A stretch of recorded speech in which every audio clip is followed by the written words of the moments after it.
The God genre has been around for a long time now. Games such as Utopia, Populous, Romance of the Three Kingdoms, and SimEarth. The premise and gameplay of all of these was pretty identical. You are God. You shape the world before your eyes. Sometimes you wage war, other times you press buttons to tweak atmospheric gases. They all share the same top-down or even isometric view upon the world, be it through simple pixel art or numbers. It's a well-respected genre, and rightfully so. The power to create and destroy is all too alluring for a mortal man such as myself. So then, as a sophomoric attempt in 1990, Quintet and Enix came out of nowhere and decided to make the mechanically complex God genre rad as fuck! Enter ActRaiser, a hybrid platforming Defender-esque literal God game for the Super Nintendo. When I say literal God game, I mean it. You assume the role of the master as you want to rid the world of Tanzra, or in the original Japanese script, God wanting to abolish Satan from the world. It is said in the scrolls that God was defeated by Satan and his 6 minions. God falls into a deep sleep lasting several hundred years, only to wake up and find that Satan has split the world into 6 segregated lands.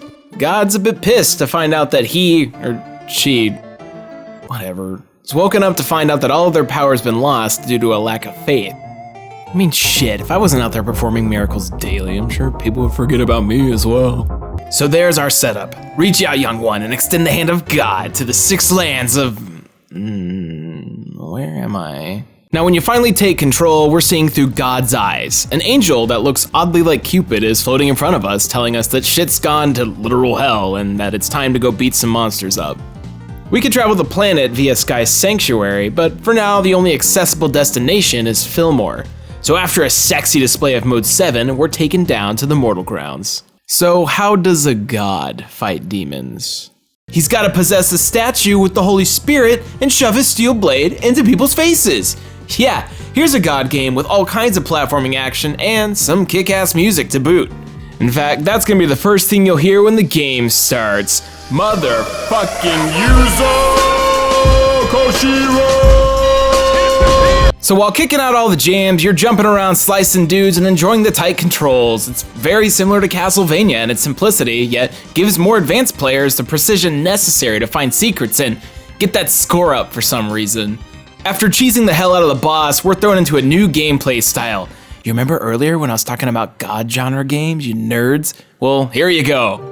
Now that God has finally awoken and shown his face, the people are starting to see the light. They've become seekers of the truth and have turned to God for guidance by actually showing up to church. So now you get to control that angel from earlier in a top-down, city-building, planet-terraforming God game. Show the peasants which way to build their roads, clear out trees, and help your village prosper, all to just spread your faith. Oh, also, it plays a little like Defender. Each simulation stage in ActRaiser has multiple points on the map where demons can spawn. These demons, be it cute little dragons or these terrifying skull heads, can not only harm the player, but attack the villagers, which can affect the total population. And you need the population to grow, so you gotta take care of them, but you can't do it by yourself. To take out a monster spawner, you're gonna need to direct the people towards their lair, where they will begin some kind of ritual. This in turn destroys the spawner and eases things up a bit. But what makes this stressful and awesome is the fact that you have to micromanage the people while defending other parts of the village. In some of the later levels, you'll be constantly under fire from the moment you start building. On top of that, in later simulation stages, you have to use miracles in order to enable the villagers to expand. This includes using rain, lightning, the sun, and more to terraform the environment into a livable area. It's actually a bit tedious as you have to sit through scrolling text each time you select a miracle.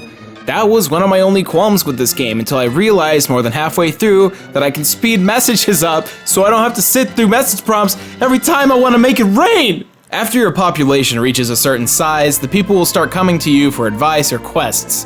Sometimes just with offerings that you can use to get more powerful arrows or learn new magical spells. There's always a final quest though, which ends up being another monster fighting platformer stage. The circumstances around each quest really depend on the zone you're in, but the stages themselves are always exciting. That's partially because the power of your god-infused statue grows with the amount of believers you have. You'll learn combat spells and grow in HP for every milestone, so you get to really see growth in the simulation stages affect your power directly. And that's pretty fucking cool. The second act of each town always results in a pretty fun boss fight that'll challenge your platforming skills. That is, unless you're like me and you spam the Stardust spell, which takes out bosses with close to no effort. Don't be me. Please. All of this is the basic premise of ActRaiser. Fight monsters, thump some Bibles, fight more monsters, and spread your faith until the entire world is singing your praises. You'll even get to a point where you'll need offerings from one town to assist another. For example, the citizens of Cassandra will come down with a plague. There is a specific herb that will cure the plague that has struck them down, and you can only find it in Marana. You'll have to leave and begin building that village in order to fully restore Cassandra. Fixing problems like these will result in more MP, more spells to use, and overall growth for you as God. Both the simulation and platforming segments are intertwined, which leads to the game feeling as one large adventure rather than two separate entities. And for an early SNES game, let alone the first God game hybrid, that's fucking cool. Sure enough, Enix and Quintet got another go at the formula 2 years down the road. Needless to say, I was pretty excited to give it a shot. To see all the concepts potentially expanded upon is something that creates its own hype. It's too bad they fucked it all up. So let me ask you, young one, how exactly can you ruin a franchise in one move? By removing half the game. ActRaiser 2 got rid of the simulation, the city building, the essence. I no longer feel like a messenger of God, but instead a Valkyrie man and a random clunky platformer. This time, God decided to go to actually, I'm not sure. It's not really explained exactly when or where ActRaiser 2 takes place. I feel like I'm just a floating sky sanctuary flying to indiscriminate towns and killing things. Why did they take out the personality that the original ActRaiser established? All the cutesy music and sprites are replaced with dark and edgy themes, and that makes it feel really bland. Hell, it even says on the box, 100% pure action and excitement. Was the original panned at the time of its release for being something different? You know, I might be able to excuse this if the gameplay was actually good, but let's talk about that. ActRaiser 2 is hard. Like, really fucking hard.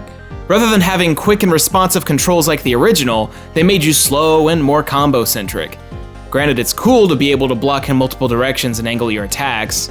Flying around and stabbing downwards is pretty rad, but the difficulty makes it a damn mess. It starts to resemble more of a traditional platformer rather than ActRaiser. Sure, you've got the same setting, but you're thrown into a trial and error situation where every step, every attack, and every dodge count. Almost like an old school Souls game. But they forgot the fun. There's none of that. None. But let's say you muster up enough patience to get to the bosses. You've probably been whittled down to the point where you're not gonna have enough lives to try and really learn them. It's a fight against your willpower considering there's no payoff for all of this. And it becomes a straight up chore when you consider the slowness of everything. I mean, actually look at the pace of the walking.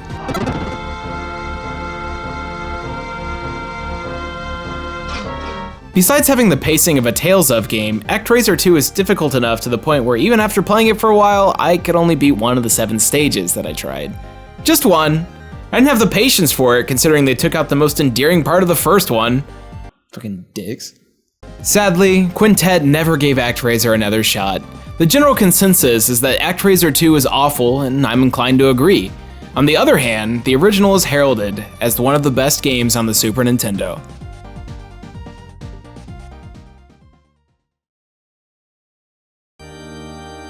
Maybe someday Square-Enix will give us a proper sequel to ActRaiser, or even a spiritual successor.